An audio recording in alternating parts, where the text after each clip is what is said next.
This con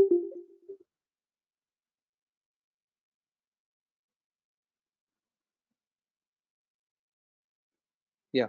So these are the concepts that we are going to discuss today and tomorrow. So introduction to C programming, structure of a C programming, storage classes, operators, selection making decisions, repetition and arrays. These are the concepts that we'll discuss today and tomorrow. So let me start it. So introduction to C language. So background of C program. So this is the brief history of the C programming language. It was started by the person Dennis Ritchie. So between 1963 and 1973, this guy started, Dennis Ritchie started that. He created the language using ALGOL, PCBL, and P languages. Before C, there used to be a language named B. Before B, there is a language with BCPL. Before that, ALGOL. So mixture of all these three languages together, Dennis Ritchie has developed a C programming language between 1969 and 1973. So Ritchie added many powerful features to C using the further developed the Unix operating system.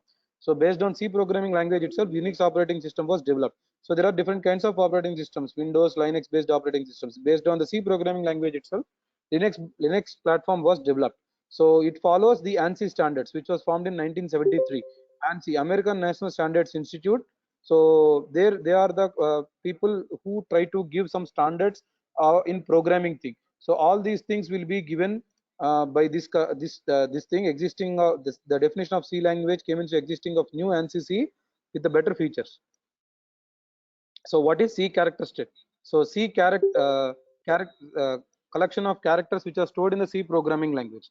It has a rich set of characters which can be used to construct the C programming instructions. So everything is an instruction, right? So all that instructions have to be formed in made in form of a program which is helpful for us to solve a particular problem. So we in the title itself, the title of the course itself indicates that problem solving using programming. So we need to write a program in order to solve a problem. So we'll try to solve a problem by writing a set of instructions in the form of a computer program by using some language. The language is C program here in this case. And what does the character set means? Contains. So it contains alphabets, digits, and special symbols. So C program has both upper letters and lower cases. Both are different, as this is here in C character set we have both uppercase and lowercase letters. So it is both are different. So small a is different from capital A because they have some ASCII values. That ASCII values we will see in a short while. So the digits that C language supports are from 0 to 9, and the special symbols. So all the special C is having all kind of special symbols. So those kind of special symbols will be used for mathematical operations, conditional checking, white space, blank space, new line characters such as backslash n. All these characters are also available in C character set. So these are the commonly used special symbols according to ASCII values. So 0 is null. So 1 is start of a header. So 2 is start of text. So like that. So if you see the 64 ASCII value 64, it starts at the rate 65 capital A and 97 small a. So as I said earlier, capital A is different from small a because the ASCII values are different. So there are totally 127 characters.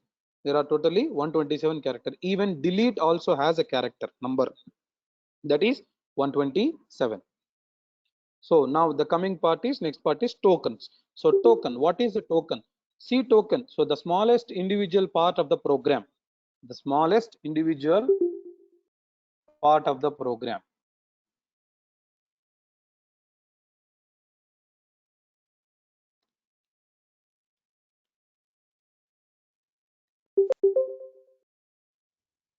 The smallest individual part of a program is called a token. So that's what.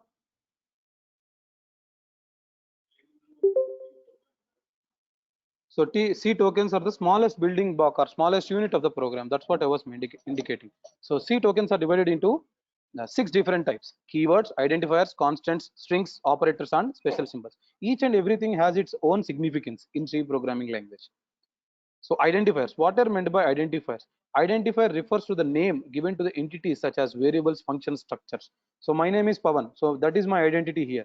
So like that, everything in the every part of the program will have some name. So when you name something, so that will become an identifier. So identifiers must be unique.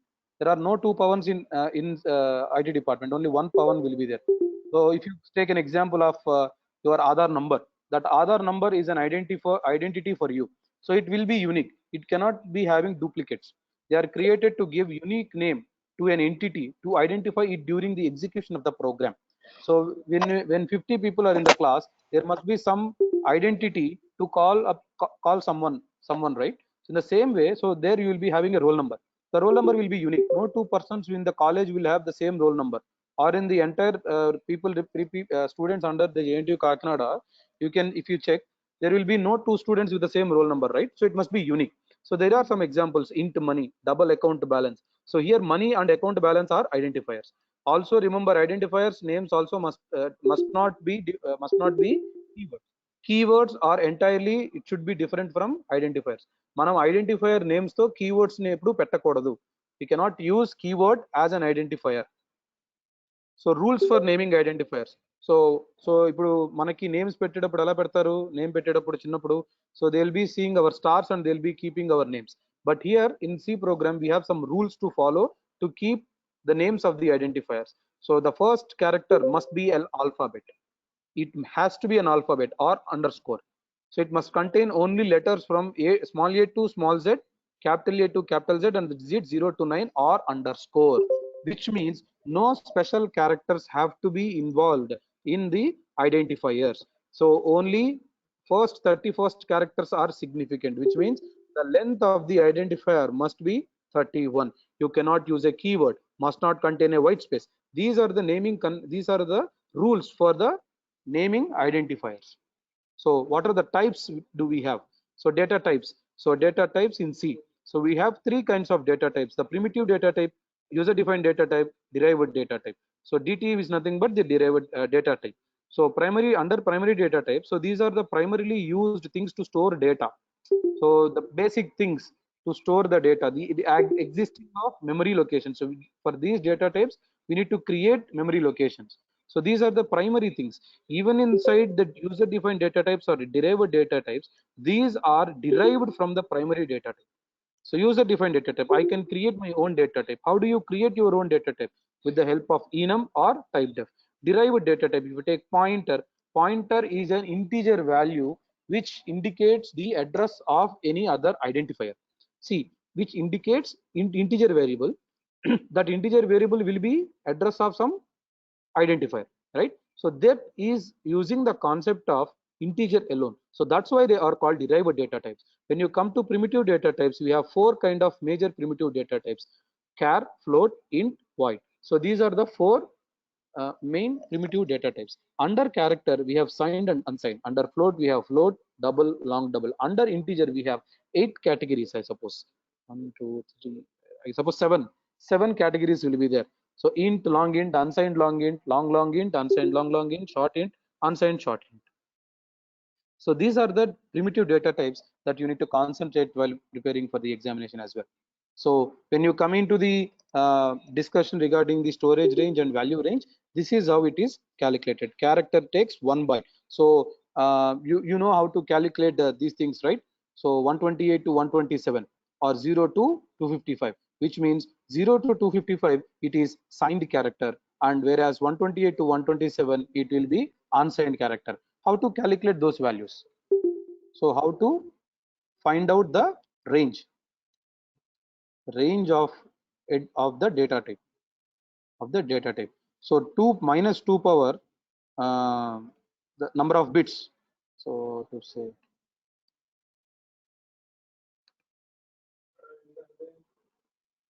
number of bits to 2 power number of bits minus 1. So this is how you try to calculate. So let us take, if this is an example, you will no. So let me do it in a different way. So 2 power number of bits by 2. So that will be this is the total range. Total number of characters in this set. So this will become this will become total number of things. So integer means so character means 1 byte means 8 bits, so which is nothing but 2 power 8. The range is 2 power 8. So 0 to, so if you consider signed character, it will be varying from 0 to 2 power 8 minus 1. So that will be the range. So if you are saying unsigned, so this 2 power 8 is 2 power 8 divided by 2, because it has to be divided into two halves, right? So signed, either positive or negative, either positive or negative, only this side or that side. But when you say unsigned, it has to carry forward on both the directions, that's why by 2 came here. So 2 power 8 by 2, which is nothing but 2 power 7, that which means it ranges from minus 2 power 7 to 2 power 7 minus 1. So that's the range for unsigned integer, unsigned character, sorry, not integer, unsigned character. This is how you try to calculate the range of any particular data type. There is no need to by heart all these things. Even you can write in this panel. Even if you don't remember the values also, that's okay. You can write the formulas like this. So you can just write the range of an unsigned character like this. So no need to remember this minus 128 or 127 or 0 or 255. So it is, you need to remember how many bytes it requires to calculate to store that particular data type. If you remember the storage size, automatically you can just write this particular value range. So okay, so this is another things. So and in this particular thing you can see the format specifier of that particular data type as well. So for a character it should be percentage %c, for integer it is percentage %d, float it is percentage %f, and number of bytes required for this particular thing. And so few people may ask me, sir, here you have wrote 2 or 4 bytes, which one to be considered? So that will be considered purely based on the operating system. We don't have any choice to select over there. Usually Linux operating system or Unix operating system will be taking 4 bytes of memory space. Even Windows also will take 4 bytes. It is completely on the operating system. We don't have any stance to control this, whether it is taking 2 bytes or 4 bytes. Okay, so you follow one thing, either 2 or 4 in the entire paper. So void type has no values. It is used to present the type of the function. So which type of that particular function belongs to. So when a student entered, but he doesn't have anything with him. So whether he was not chosen with IT department or CSE department or AC department, any departments like that, he just joined into VRSCC. So then he will be given a void type. So we don't know, he doesn't belong to anything, he doesn't belong to any department yet. So at that time we can say that void. So he will not return anything. So we'll be calling that as a void type. So these things will be discussed briefly when we are refreshing the functions concept. So variables. So what are variables? So variables is nothing but the name given to the storage area of our programs can manipulate. Let us say we have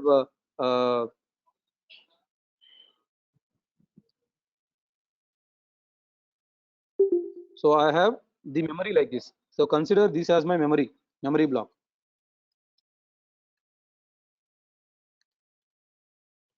Consider this as my memory block. So now here in this particular block I am storing 10, 20, 30, 40, 50, 60, 70.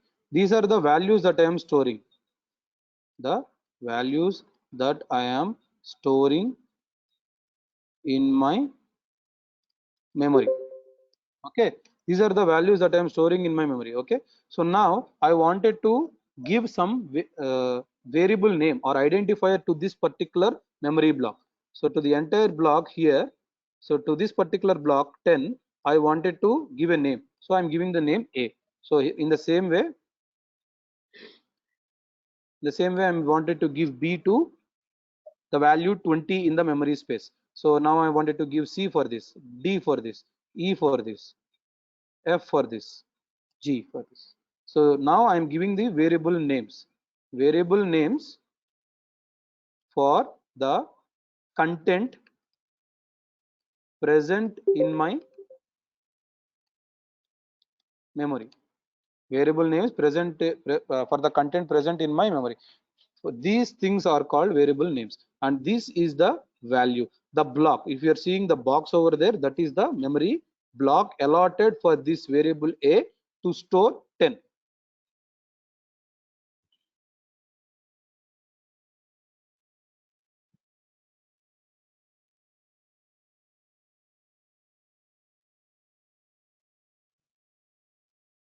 So here we can say that in the first box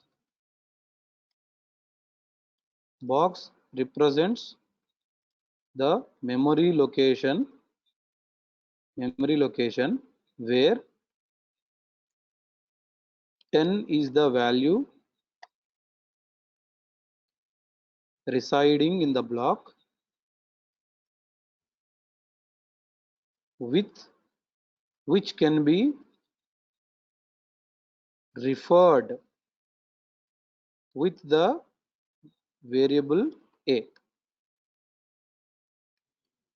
which can be referred with the variable A. So that is the variable name.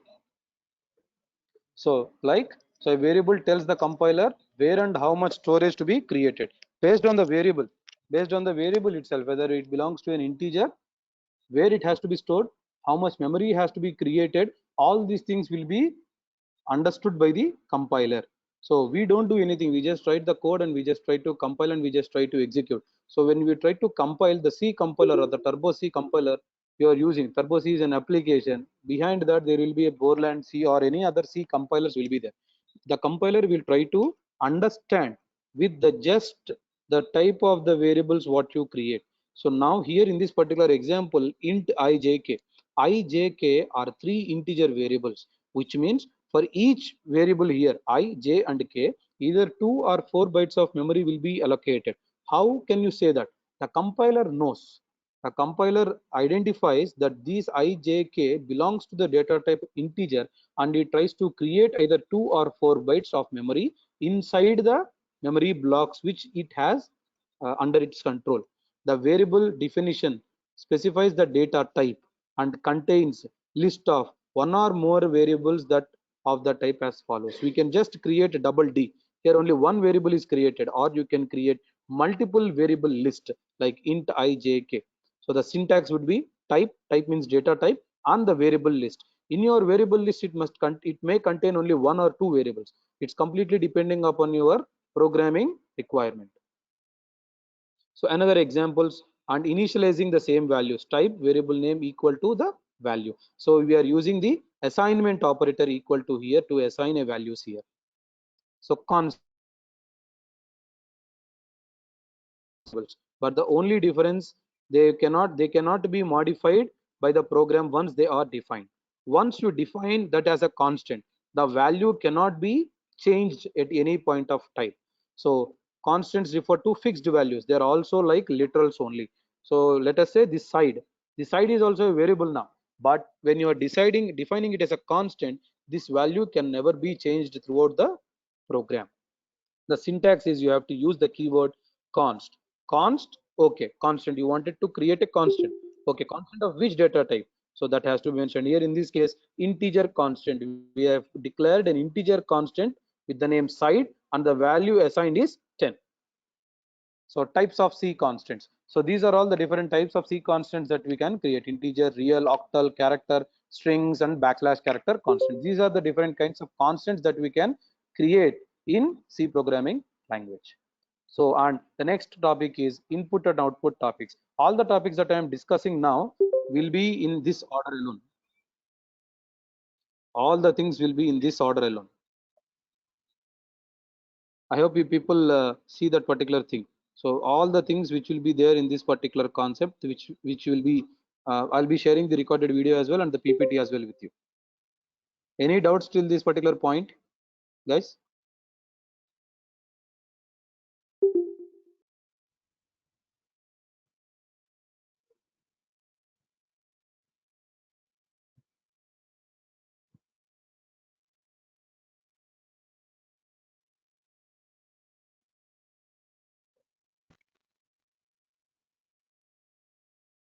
Any doubts, No, sir. guys? No, sir. Yeah. Okay. Thank you.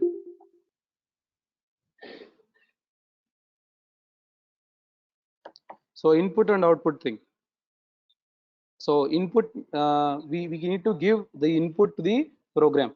So we cannot statically declare the values like side is equals to 10, which we have taken in the example of the character constant, integer constant here. We have decided side is equals to 10. Every time we cannot say that. So we are writing program not for ourselves. We are writing the programs for our clients. So we are the software developers. We are developing the software, which is nothing but a program. So for our program, the user, we need to, sometimes we must take the input from the user. So if you go to ATM, you are giving the value for yourself, right? But here you are not going as be an ATM user. You are writing the software which is running inside that ATM machine. So that we need to give an input and the software should run out and it should throw an output also for us. So you need to think like that. So that's why we should be having some streams for both input and output things. So it provides us a chance to talk with the program what we have written by some value. So and it does the calculation or the task it has to perform, and it responds back to us. So for that, for the same reason, we should have both input and output to work with our program. So it both the input and output things will be there in the header file called stdio.h, which will be having the function scanf and printf.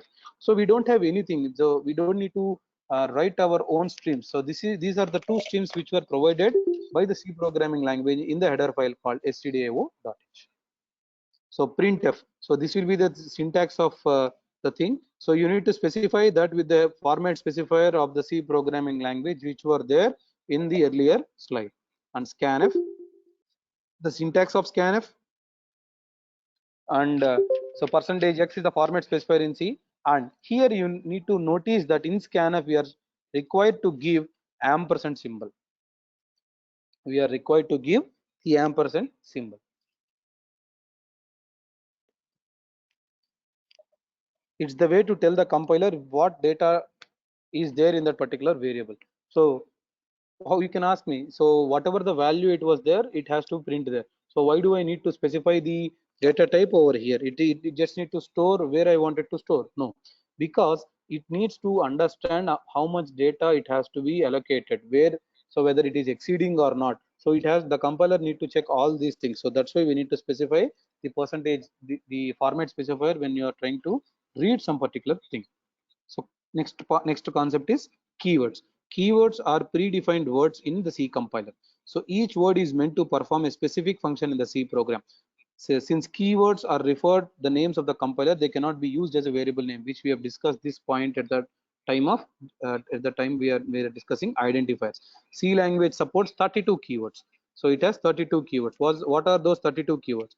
These are those 32 keywords: auto, const, double, float, int, short, struct, unsigned. So you people are well aware of few things. So auto is used to mention that it is an automatic, the memory location in automatic storage class. So even if you don't specify any storage class, the default class will be automatic. So just now we have discussed const. So double is a primitive data type, float is a primitive data type, int, short, all these are primitive data types. Struct is a keyword which is used to define a structure. Whenever you wanted to define a structure, that is user defined derived data type, whenever you wanted to create that derived data type structure, we will be using this keyword structure. Unsigned, so whenever you wanted to specify whether it is a unsigned character or unsigned integer, so this also belongs to the part of the primitive data type. Break, so you know break and continue are belongs to branching statements, or the loop, in the loops, if you wanted to break the existing loop, you will be using break. You wanted to continue the same loop by excluding the remaining operations in that particular loop, which means you wanted to continue from the beginning of the loop. The names itself indicates you wanted to break the chain, you will use break. You wanted to go from the beginning of the chain, you want to continue from the beginning of the chain, so we'll use continue. Else is used for decision making statement. If and else, if and else we will be using it for uh, branching statements or conditional statements. For where is while we will be using them for creating and do, while creating loops, which is nothing but repetition. When you wanted to repeat 5 or 10 statements, some statement, some execution block, you wanted to repeat that block multiple number of times, then we will be using these 3 keywords: while, long, signed, uh, char. All these belongs to primitive data type. Switch, so when you have multiple decision statements, you wanted to jump from one block to the other block based on a condition, so that kind of things we will be doing with the switch case. So as we have discussed, what is the data type, which defines the function type. So next, case, so this switch case thing we will be using together. So next, default, so auto, default, these belongs to the register. All these belongs to the data storage parts. So go to, we will be using go to jump from one part of the block to one part of the code to the other part of the block. Next, enum, so enum is used to create our own data type. So user defined data type, type def and enum, type def and enum are used to create the user defined data types. Size of, size of will be used to, size of is an operator, is a keyword which helps us to identify the memory size allocated for that particular argument. Next, extern is used to create the external variables. So return, you wanted to return to the function which is calling that particular thing, we will be using return.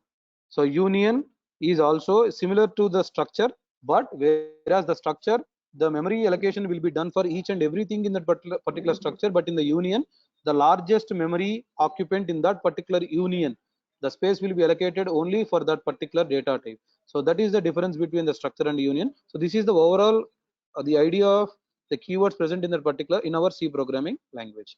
So these are different backslash characters or nothing but escape sequence controls we can call. So escape sequence characters we can call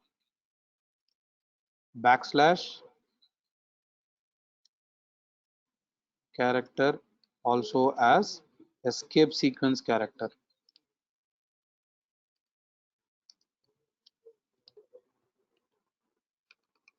Escape sequence character.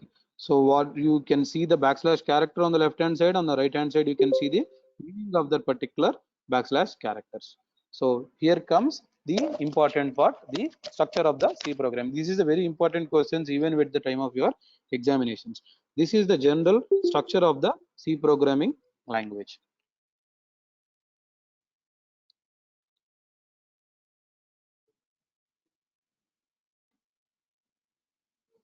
So this is the general view, general view, the structure of the C program. Are you able to see this PPT, right, guys?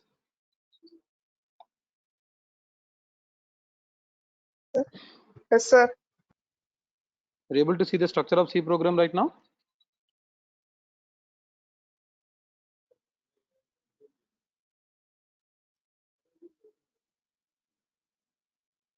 Sir.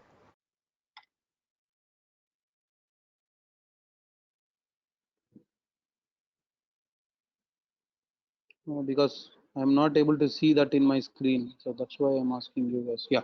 So first of all, we need to mention the preprocessive directives.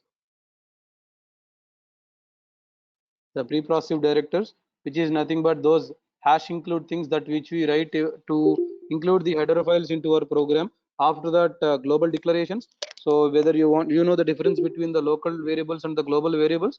So when you want to declare anything globally, which means all the functions which were residing in your program will be having the same value.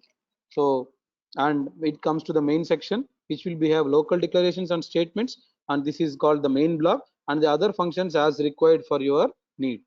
Other functions as required by your need. So this is the general hello world program which you are supposed to write, the first program according to your knowledge expertise. So we need to include the prepositive directive inside the main function. So I am trying to return something. So this return 0, I have explained a number of times, you need to return. So here processor is calling you, executing your program. So which means the processor should be knowing whether your program is successfully executed or not. If you return 0, it states that 0 number of errors occurred. So which is nothing but your program got executed successfully. If it is 1, there is some kind of mistake. So if it is 2, it represents a keyboard error. Like that, there are 255 errors in C programming language. So based on the number what you return, the processor estimates the risk of that particular program. So that's the reason return statement is very important all the time. So the greeting program, you just wanted to print a hello world message. So all these things. So here block of comments. So when you wanted to comment multiple lines of block, we will be using /* and //. //. It is a very common style to putting open and bracket end. So if you wanted to put a single line, you wanted to comment a single line, this is how with the double slash we'll try to comment a single line. So these are the different data types.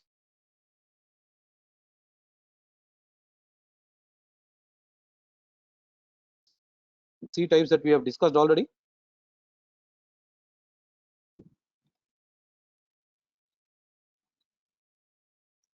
So this is the actual thing, with the breakdown of that particular C data types. So this is how we have defined. So initially we'll be having a documentation section, preprocess section, a global definition section, and global declaration section, and it comes to the functional point. So the main is the function where the execution starts. The compiler will understand that this is the part where I need to start my execution. There comes the main of the body of the main function and the additional functions according to your programming need. So this is the another way of representing the structure of a C program. So you can just write this particular example if you got this particular question. So if they ask you to explain the structure of the C program, this one slide will suffice you the entire marks. So a simple program to add two numbers, and few people are having the class at 3 o'clock. I'll let me